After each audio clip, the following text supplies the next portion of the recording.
tonight, did some of our politicians miscalculate how much money they'd have to give away in upcoming budgets?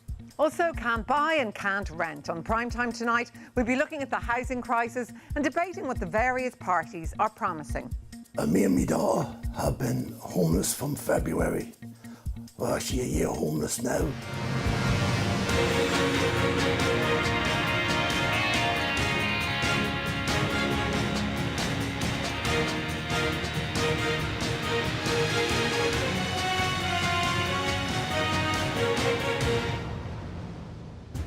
We're back to looking at the fiscal space, which estimates a fiscal space of about 12 billion. But bear in mind, there will be no fiscal space if there isn't a recovery. Fastest fiscal flip-flop.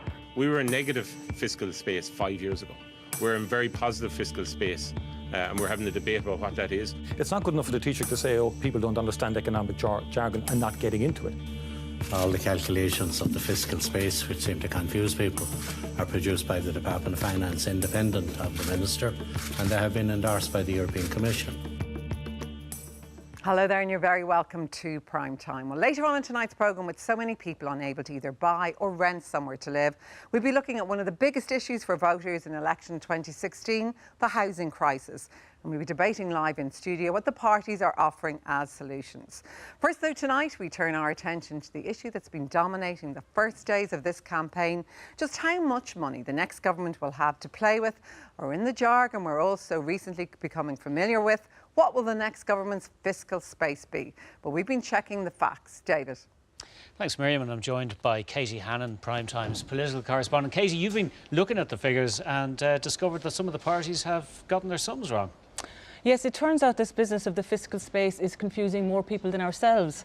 We have now been able to confirm today that some parties have overestimated the amount that is available to them in their kitty for spending pledges and tax cuts by the very considerable sum of €2 billion. €2 billion. Well, as you say, that is a considerable sum. I suppose we better try and get rid of some of the confusion at least and go back and explain right from the beginning what exactly is this fiscal space.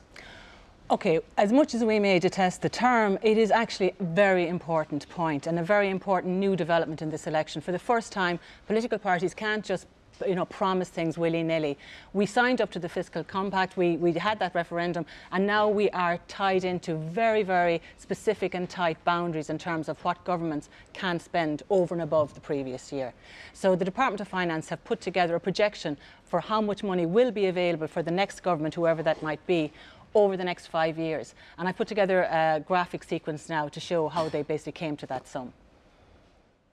If you add up all the money available to be spent for the next 5 budgets, it would give you a fiscal space of €10.9 billion. If the next government decided not to widen tax bands in line with inflation, many of us would end up paying more tax, almost €2 billion more. So this would increase the fiscal space to €12.7 billion.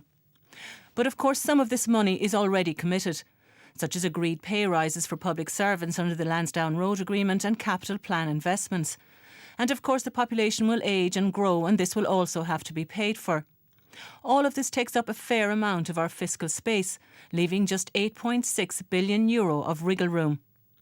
The only way this can expand is if the EU Commission eases the rules on budget balances. This is anticipated but not certain.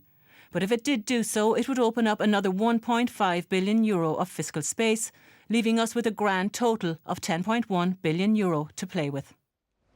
€10.1 billion, but haven't we been hearing for some time this figure of 12 billion for fiscal space? Yes, we have, and we certainly have, and I think we can hear some people telling us exactly that right now.